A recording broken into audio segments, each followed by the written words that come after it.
The Toyota Supra MK4 is one of the most iconic cars ever made. It's legendary. It's worshipped. It's treated like automotive royalty. And yet, when this car was new in the United States, it barely sold. Not sold okay. Not sold less than expected. It sold badly. Dealers couldn't move them. Buyers ignored them. Toyota quietly walked away. So here's the question no one likes to ask. How did one of the most hyped cars in history fail so hard in the US market? The answer isn't what most people think. Welcome back to the Lux Cars.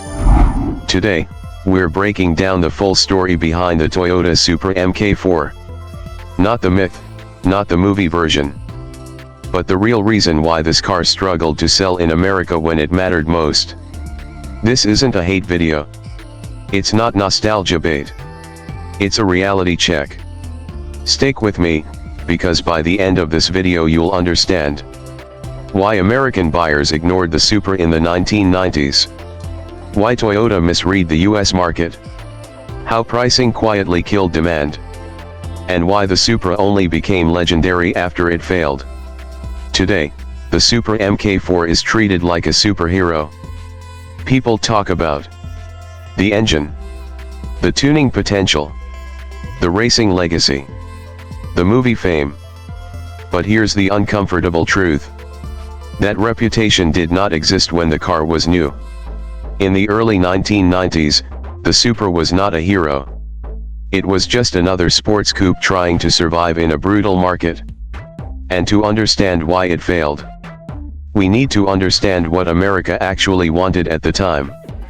The 1990s were a strange time for performance cars in America. On one side, you had muscle cars with V8 engines, strong torque, aggressive styling. On the other side, cheap sport compacts, simple engines, low insurance costs. The American buyer wanted either raw power or low price. The Supra was neither. This is the biggest reason the Supra failed in the US. When the MK4 Supra launched, it was expensive. Adjusted for inflation, a fully loaded Supra Turbo cost close to $70,000 in today's money. Let that sink in. This was a Toyota, priced like a luxury performance car. American buyers looked at it and asked, why would I pay this much for a Toyota? That question hurt more than Toyota expected. And the problem didn't stop at the sticker price. The Supra's engine is now legendary. Strong internals, overbuilt design, capable of massive power. But in the 1990s, that didn't matter. Most American buyers didn't modify cars, didn't race, didn't understand tuning potential. They cared about what the car felt like stock. And stock for stock, the Supra didn't feel wild enough to justify its price. The Supra didn't exist in a vacuum. It had to compete with American V8 performance, European prestige brands, cheaper Japanese sports cars.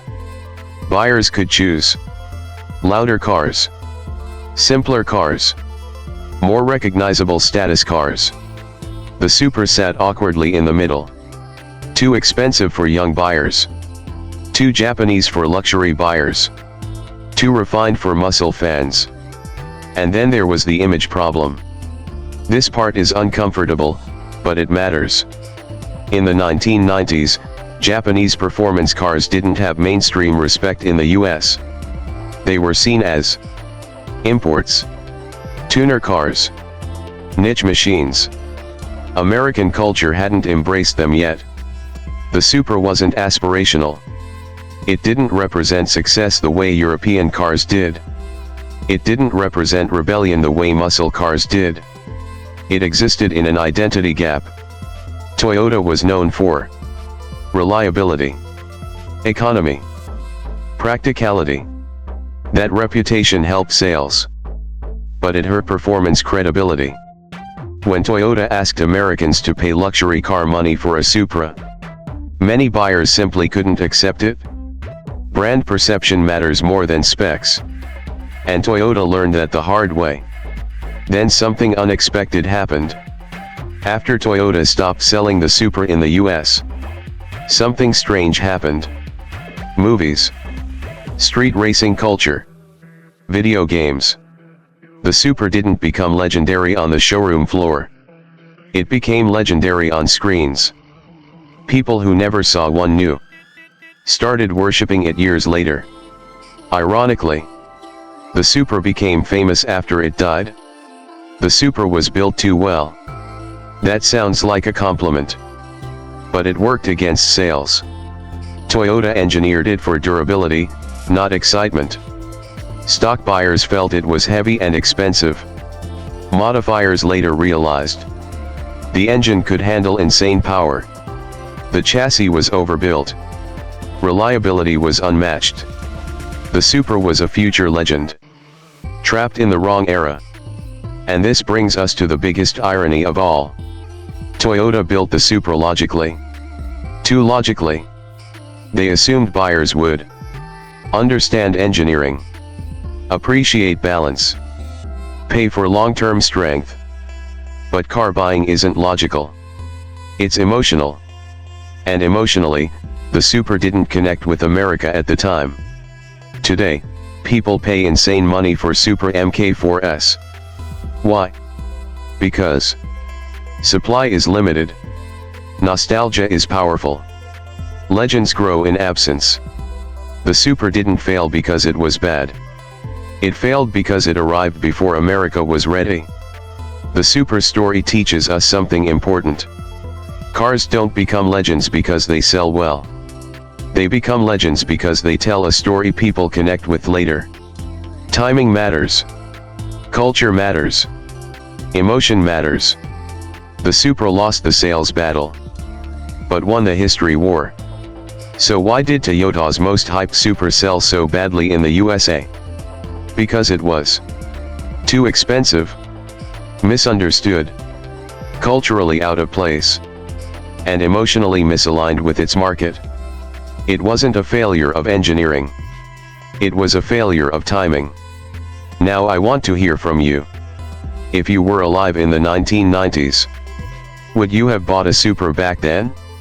Or do you think this car was destined to become a legend only after it disappeared? Let me know in the comments.